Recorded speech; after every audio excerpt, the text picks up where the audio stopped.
Welcome to Choice Classic Radio. Like us on Facebook, subscribe to us on YouTube, and help keep this show alive by donating at choiceclassicradio.com.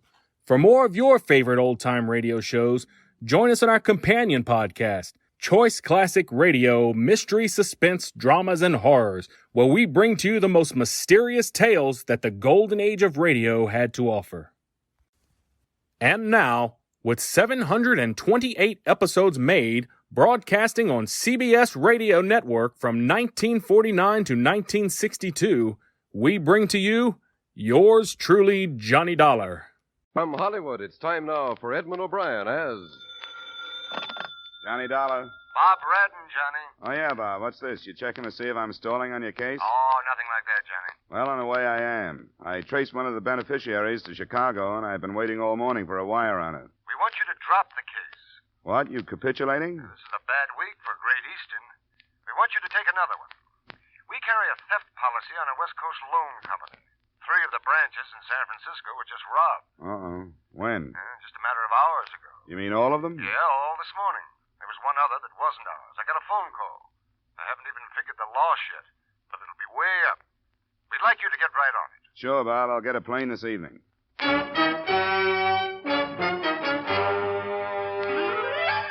Edmund O'Brien in another adventure of the man with the action-packed expense account, America's fabulous freelance insurance investigator. Yours truly, Johnny Dollar.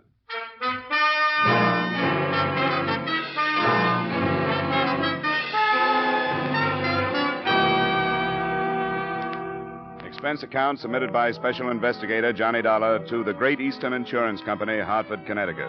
The following is an accounting of expenditures during my investigation of the Porter Cole matter. Expense account item 1, $180 airfare and incidentals between Hartford and San Francisco, California. At 11, after I'd found a hotel room and breakfast, I cabbed to police headquarters, where I was shown to robbery detail and the office of a harried Lieutenant Clark. I'm not making excuses. They put us off balance, that's all. We got the call from the place on Market Street at 9:15 yesterday morning, just a few minutes after they'd opened. While we were down there, the call came in from the Mission District. Same loan company, different branch. Then, not 40 minutes later, the other company was hit. Quite an operation. They hit the fourth one at 5 minutes of 11. I tell you, we had more officers on the streets than there were civilians. There hasn't been as much confusion since the quake and fire of 1906. And look here. This is your list of witnesses? Yeah. You can see only about 35 out of the 53 names were employees of these loan companies. They're the ones we're sure saw this bunch. What do they give you? You know how it goes. You have to make a sort of composite of the statements. Seems this bunch would come in, from 8 to 10 of them, all armed. 2 would take care of any customers that happened to be in the waiting room, kick them to the floor face down, and the rest would cover the office force and knock over the cashier. What kind of disguises? Well, some say none. Others think they saw makeup. Stage makeup, you know, lines and the stuff to change the shape of the nose and so on. I'll go along with that. Yeah, that'd be some kind of disguise. What I got on the rest of their physical descriptions doesn't exactly hurt, but it doesn't help any either. Not even ages? What about voices? Only one did the talking in a high voice. Falsetto, not a woman. Pretty well planned job, wasn't it? 4 in the space of 2 hours for $47,000? I'd say it was well planned. No prints, nobody spotted any cars, but they must have used at least 2, probably with a driver for each. What did the rest of these witnesses see? Oh, some of them are cranks. Some of them claim they saw the bunch come out of the buildings but didn't think anything about it until the news began to break on the robberies and so on. You know witnesses. Beginning to wish they'd sent another boy from Hartford. I wish I'd stayed in homicide. With the killing, you've at least got a stiff to work from. Yes? No, I don't want to talk to him. Tell him I'm grilling a hot suspect in Daly City. What a comedian. Who's that? The manager of that outfit you're interested in. Wants to know if I'm doing anything. The Port of Call Loan Company. That's a great name. Do you know what their motto is? Yeah, I saw it. When financial seas are troubled, make us your port of call. Now tell me, what self-respecting grifter could pass up an invitation like that?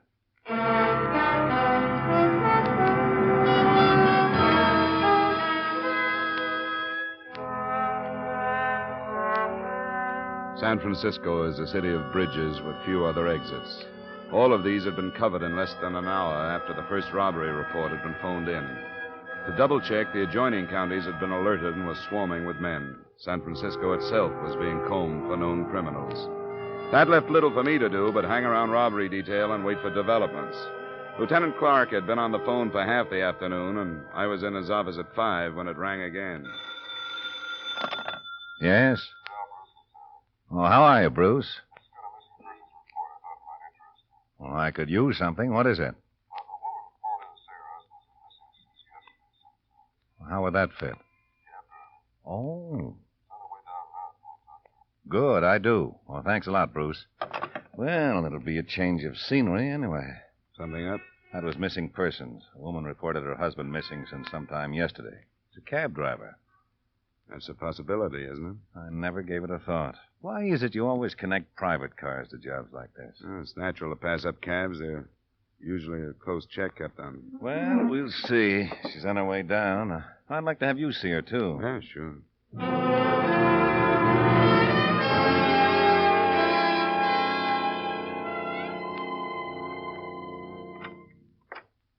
This is Mrs. Geyer, Lieutenant Clark. I've gotten her report and told her you wanted to talk to her. Oh, good. Thanks, Bruce. What do you want to talk to me for? Joe hasn't done nothing wrong, has he? Not that we know of, Mrs. Geyer. He wouldn't do nothing wrong. He never has. Who are you? I'm not a policeman, if that's what you mean, Mrs. Geyer. What are you doing here? I don't understand this. Well, I'm interested in another case that Lieutenant Clark is working on. Do you think something happened to your husband? That he had an accident in his cab? Something like that? He didn't have an accident. His company would have known. What company's that? Peerless. It's a new one. Didn't they know he was missing? How would they know? Doesn't he check his cab in with the company? No, it don't work that way. He owes his old cab. Just an agreement about money and gas and a license, and that I don't understand it because Joe never talks about business. Why are you asking me these questions? Don't you read the papers, Mrs. Geyer? No, I don't have time with 3 kids and a roomer to take care of. What if I did read them? Does it say they found Joe dead someplace? Nothing like that, Mrs. Geyer. I'm sorry I mentioned it. What do they say? I got a right to know. I'll buy a paper for the streetcar on the way home anyway. There were 4 robberies yesterday, big ones. None of the witnesses saw the cars the men got away in. Maybe they wouldn't notice a taxi. You saying you think Joe was in on it? Not necessarily, no. Police have to ask questions like that, Mrs. He Geyer. wouldn't do nothing wrong like that. Even if he did, I'd know about it. And then do you think I'd come down here like this? Of course not. Doesn't your husband ever stay away from home this long? No, not without calling me from someplace. That's why I got to worrying. They never called at all yesterday. What time did he leave yesterday morning? I told the other cop that. Why don't you tell us? It was right before 8. I think Mrs. Geyer can go now, don't you, Mr. Dollar? I think she should. Go home and don't worry, Mrs. Geyer. We'll find your husband. He's got to come back. I don't know how I'll manage with the kids if he don't. We'll find him. You know the way out, don't you? Yeah, this way? That's right. Then down the corridor. What do you think? I don't know. That's why I had to try the robberies out on her. She could have been here to put the finger on the husband who double-crossed her. She seemed to be sure he hadn't had an accident. Yeah, that's right. There must be a reason all those witnesses didn't see a private car. That figures, too. I'll put a tail on her right now.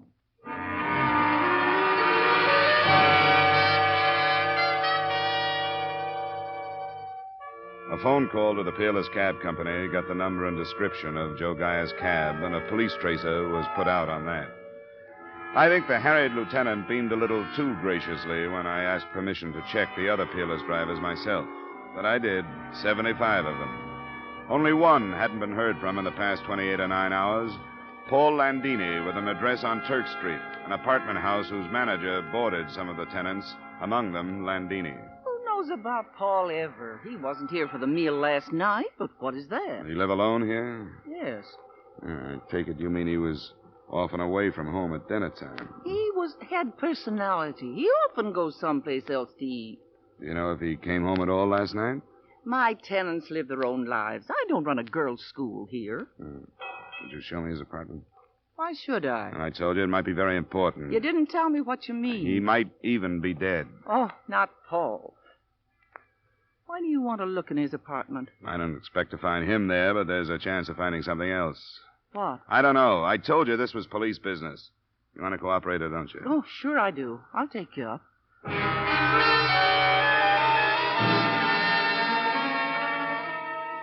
I didn't find even a trace of a lead in Landini's apartment. Lieutenant Clark, when I talked to him, had the same report to make on his tale of Mrs. Joe Geyer. By then, it was time to have a late dinner and go to bed, which is what I did.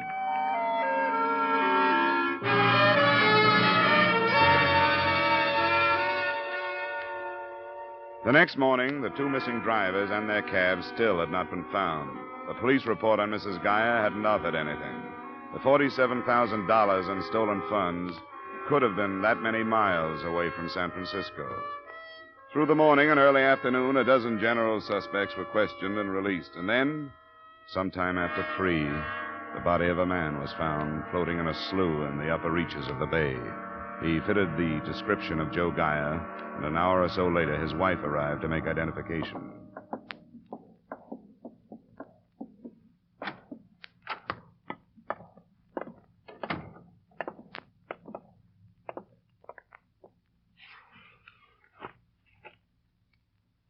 Mrs. Geyer, could you swear that this body is that of your husband, Joseph Geyer? No. No, it's not Joe. Mrs. Geyer, he fits your description of your husband. I don't care. It's not Joe. You sure you aren't holding anything back from us? Yeah, I'm sure it's not Joe. I'd know my own husband, wouldn't I? Yes, you would, Mrs. Geyer. My husband was dead, and this was him. I'd tell you, wouldn't I? I hope so. I think you would. Why wouldn't I? It's not Joe. I don't know who it is. I never saw him in my whole life, and I can prove it. I swear it, I never saw this man in my whole life.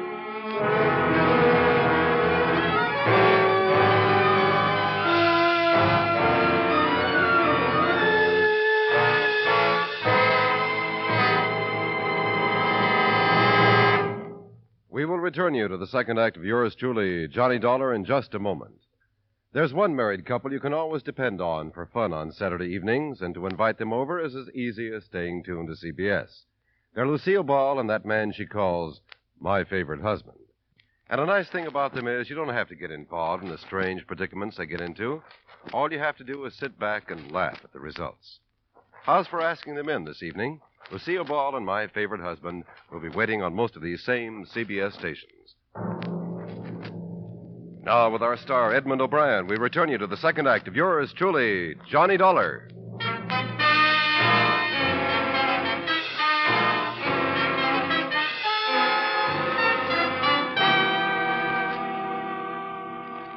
Mrs. Geyer was released not because we believed in her lack of identification, but because we thought there were better ways to approach her than hard police questioning. I arrived at her small frame house not long after she had.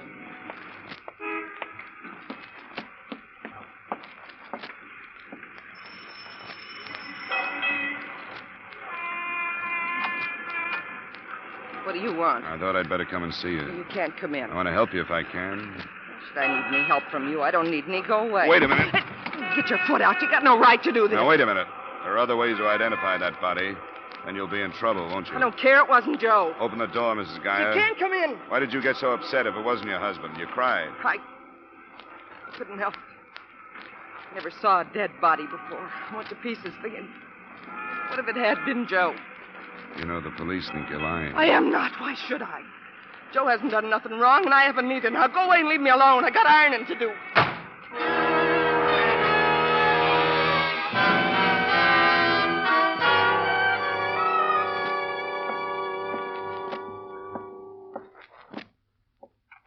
Because when you've been in that business as long as I have, you learn to study people. Now, that's fine.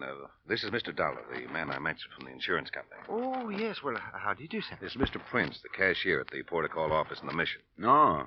Oh, it's nice to know you, Mr. Prince. Thank you. He looked at that body, and he seems to be fairly sure that it's the one who did the talking during the robbery at his place. I'm sure it is. Oh, I hope you're right. Oh, of course. He did look different with that makeup, his nose, and his cheekbones. But you're still sure. Yes, I am. I've been with the Port of Call for almost 10 years. And as I was telling Lieutenant Clark, when you've been in the loan business as long as that, you learn to study people. I suppose you would. You meet so many, and while they're talking about the loan they want, you sort of unconsciously study them to try and find out how much truth they're telling. But, I remember that man, though, makeup or no, yes. What in particular do you remember? Oh, a lot of things. He walked right up to me, you know. I remember his eyes and his ears, and I remember his hands. They were manicured. And he wore a ring on his third finger left. There's polish on the nails, all right. He didn't have a ring when he was brought in, but there's the mark of one, and it's third finger left. I wish there were more witnesses like you. Well, thank you. Thanks very much for coming down, Mr. Prince. Well, that's quite all right. And I hope we don't have to trouble you again. Well, there's no trouble at all, Lieutenant. I'll be glad to be of service to you. Good day. Good day, Goodbye, Mr. Mr. Prince. Well, it looks like we've got that much anyway, Dollar. Run quite a few of the loan company people past the body, and almost half thought he was the one, the falsetto. Well, that's something, but dead men don't answer many questions. I've noticed that. I understand Mrs. Geyer didn't answer many either. Well, how did you... Oh, you still got men on it, huh? Yeah, I haven't been able to spare any relief, so that pair I assigned yesterday's been on the plant day and night.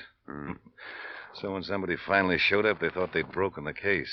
They didn't know you. She wouldn't let me in, and she didn't change her story. We'll check it. We've got a man from the cab company coming down. Lieutenant, didn't she say that she had a roomer yesterday? Remember, she asked if she'd read the paper, and she said By that time, I'd asked a few thousand questions. She did. She said she didn't have time to read the paper with 3 kids and a roomer to take care of. I think I remember that. Well, it's something we should check. Your men say that outside of me, nobody has shown up at her house, huh? Even staying out last night, you'd think this room had come back sometime for clothes or for something. We'll try it. Bruce, send 2 plainclothesmen out to the Geyer home on 4th Avenue and talk to the neighbors on each side. I need somebody who knows the Geyer's roomer by sight. I want them to look at a body.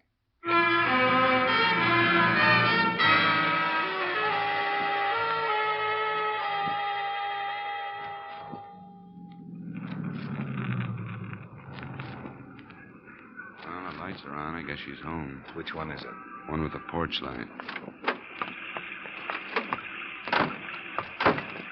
Sure turning into a nice night. Yeah.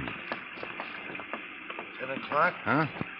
Oh, Pritchard. What are you doing out here, sir? I'm going to talk to the woman. A note from me relief? I'll have a relief out here in an hour. 9 o'clock. That's a promise. Sorry about the rain. Yes.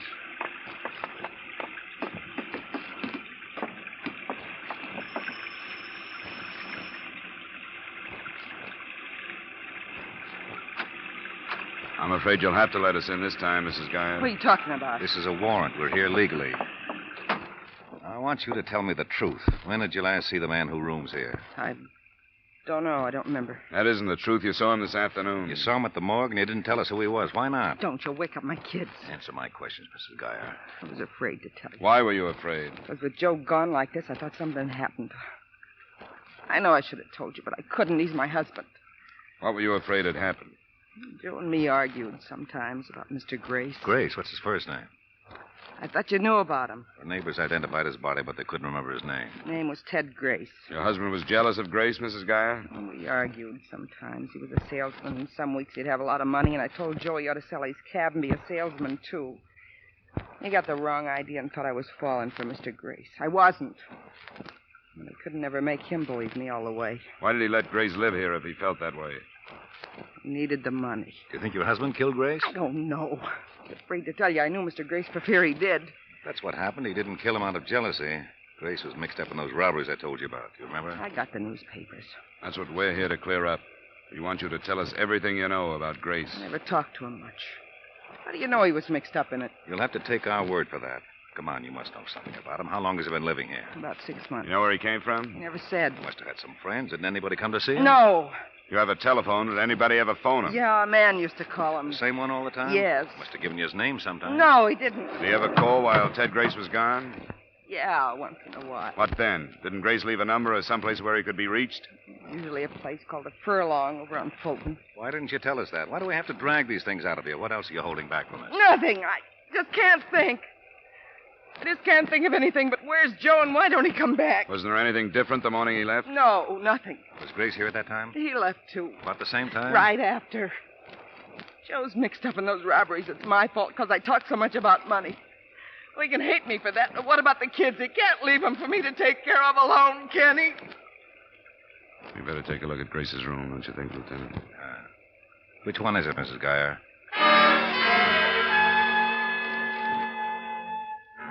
Ted Grace's effects told a lot more about him than his landlady had. A drawer full of racing forms made it appear that the man who phoned had probably been his bookie. The colors of Ted Grace's ties and shirts, an array of cheap men's toiletries, painted a pretty good picture of the character he'd been. But the contents of the waste paper basket made him out the mastermind of the whole series of robberies. Shredded paper. We didn't try to assemble all the pieces there, but we fished through enough to learn they'd been applications for loans from the victim companies. Made out while he cased the offices. Look at the blank side. Yeah, the floor plans drawn out. Hey, look here, a name, Tony. Positions, movements were marked down, too. Here's another name, Mark. Yeah. Let's not waste any more time here. I'll take them down to headquarters, get somebody to paste them up. I guess we've covered the place all right. Pretty obvious he expected to come back here, though. Yeah. I have a feeling the rest of them might still be in the city. Me, too. I think that might have been the plan. Going now? Yeah, we'll go. Unless you have something more to tell us. I don't know any more to tell you. All this big mess, and I don't understand any of it. I don't know what it's all about. No, we're sorry it happened. I hope it'll turn out all right for you. Good night, Miss Guy.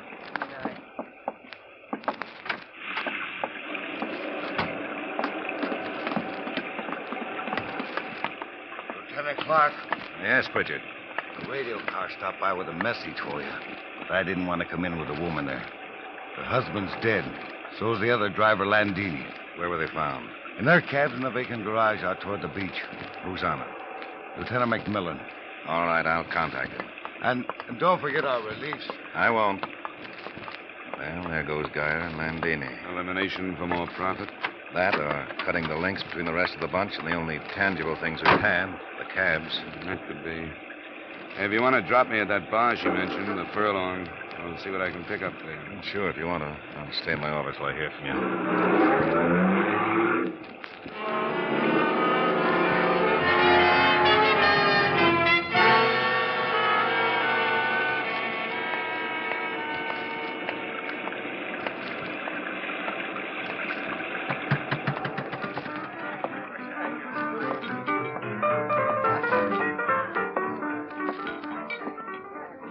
Good evening, sir. Hi. I guess a rye and soda. Oh, you must be an Easterner. I don't get many calls for rye except from them. Well, that's almost right. I transplanted myself out here. Say, I'm looking for a guy I think you know, Ted Grace. Has he been in tonight? Who? Ted Grace. I understand he's in here quite a bit. Where till I find that rye bottle? This all right? Yeah, it's fine. You see, I'm not the regular bartender. I don't know your friend, by name, anyway. Thanks. That's all right. Thanks. Hey, what about a couple of guys Ted knows, then? One named Mark, the other's Tony something. No, guess I can't help you. I usually work a place down on Gary. I don't know this one very well. Well, it's not important. I'll look around, maybe come back. See you later. Yeah. Good night. Hey, Tony, send up another scotch and soda for Edna, will you? Hey, Tony, over here, it's me. It was hard not to turn around or at least stop moving, but I managed to walk out as if I hadn't heard, turn down the sidewalk for a count of 5, and then back to the window. Tony was forgetting his customers. He was heading towards the rear of the room. When he got there, he disappeared into a phone booth. I've heard that a lot of cases are broken through a stroke of luck, but it very seldom happens to me.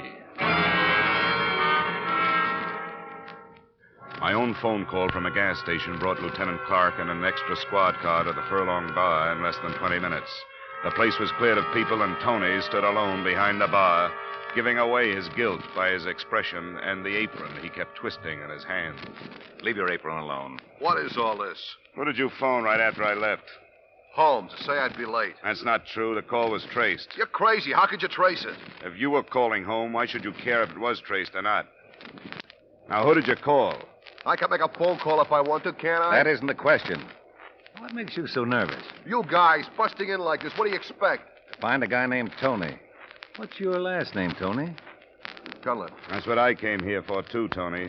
When we found him, all we were going to do was ask him to tell us where he was the other morning while those loan company officers were being knocked over. And if he couldn't, we were going to see him booked for 3 killings. Ted Grace and Joe Geyer and Paul Landini. I don't know what you're talking about. You're bluffing, but you're bluffing the wrong guy. I'm glad to hear that. We wouldn't want to see an innocent man booked for something he didn't do. So let's clear it up. How do we start proving where you were between 9 and about 11 the other morning? Come on, where were you? I was home asleep. Then a lot of people must hate you. Who? The people who said they saw you leave your place about 8 o'clock.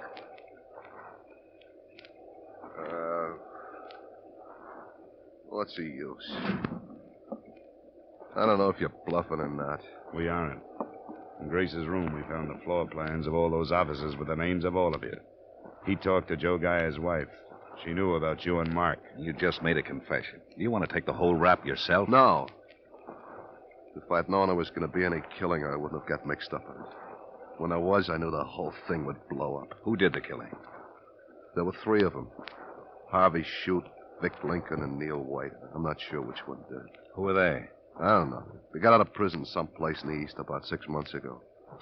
We met them and got running around with them. We'd been playing the horses, not doing so well. And they said if we got a big stake, they knew how to make a killing. That's the way it started. Who's we, Tony?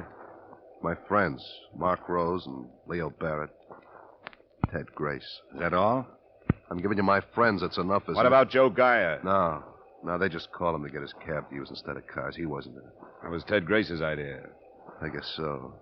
The smart guy. You were all pretty smart. What about Landini? He was called, too. I don't know what happened. They went crazy after we got the money. They were like different people that I didn't know. Could have killed all of us if we crossed them. Are they on narcotics? I don't know. I don't know much about that, but they could have been. Where are they? Might as well tell you, I guess. The whole thing is blown wide open. They're staying in the Metropolitan Auto Court out on Bayshore Highway. Which cabin? Second one on the right. Where's the money? We split it before we separated. You could have my share. I wish you would buy back the last few days. Come on, Tony. I'll send you down to the station.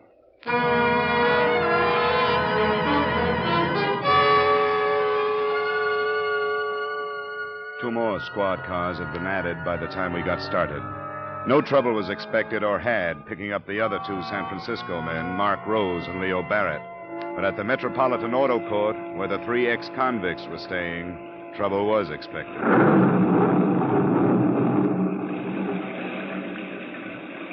Well, I think that's about the best we can do. There are 2 exits. We've got both of them covered. The other people who might be staying here? Well, they'll be all right, even if there's firing, as long as we can keep these comedians inside, or at least just trying to get out. That's your case. We'll have to try to it anyway. I'll go wake them up. If this gale hasn't already. Now, don't be a hero. You in there. Open up. I'm a police officer. Lieutenant Clark. Lieutenant! I shot the lieutenant. Cover me on the door, Hudson.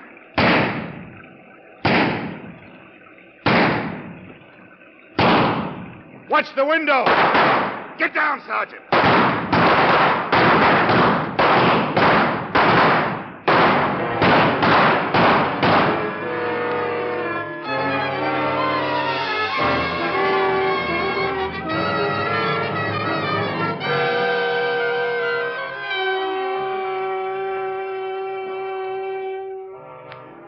When it was finished, one of them was alive. The other 2 in the cabin were ripped to pieces.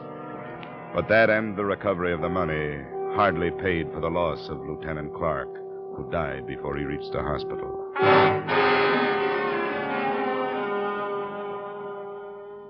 Expense account item 2, $75.30, miscellaneous in San Francisco.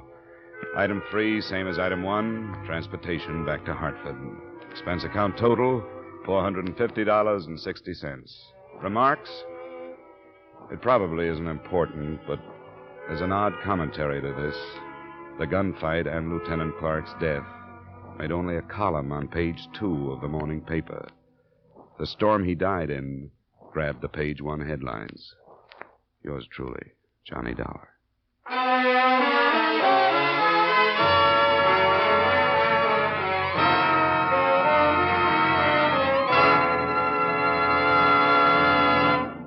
Yours truly, Johnny Dollar, stars Edmund O'Brien in the title role and is written by Gil Dowd with music by Wilbur Hatch.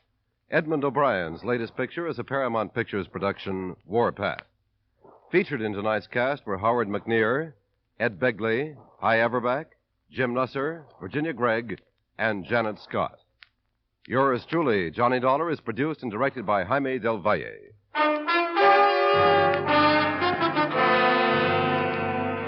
This is Dick Cutting, inviting you to join us next week at the same time when Edmund O'Brien returns as... Yours truly, Johnny Dollar.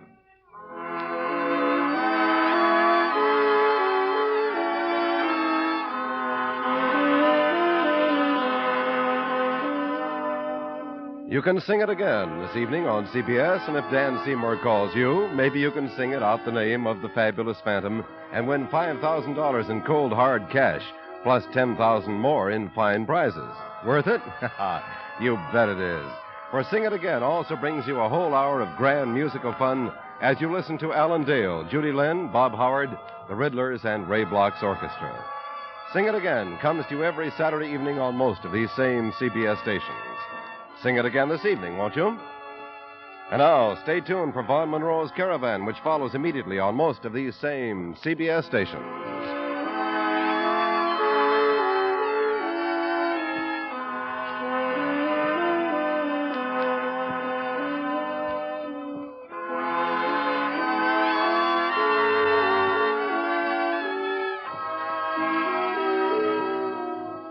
This is CBS, where everyone laughs at Edgar Bergen and Charlie McCarthy every Sunday night. The Columbia Broadcasting System.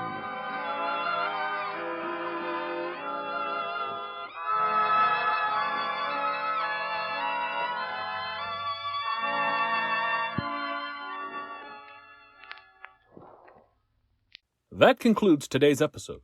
We'd like to thank you and remind you to donate at choiceclassicradio.com. Remember, your donations make episodes like this possible.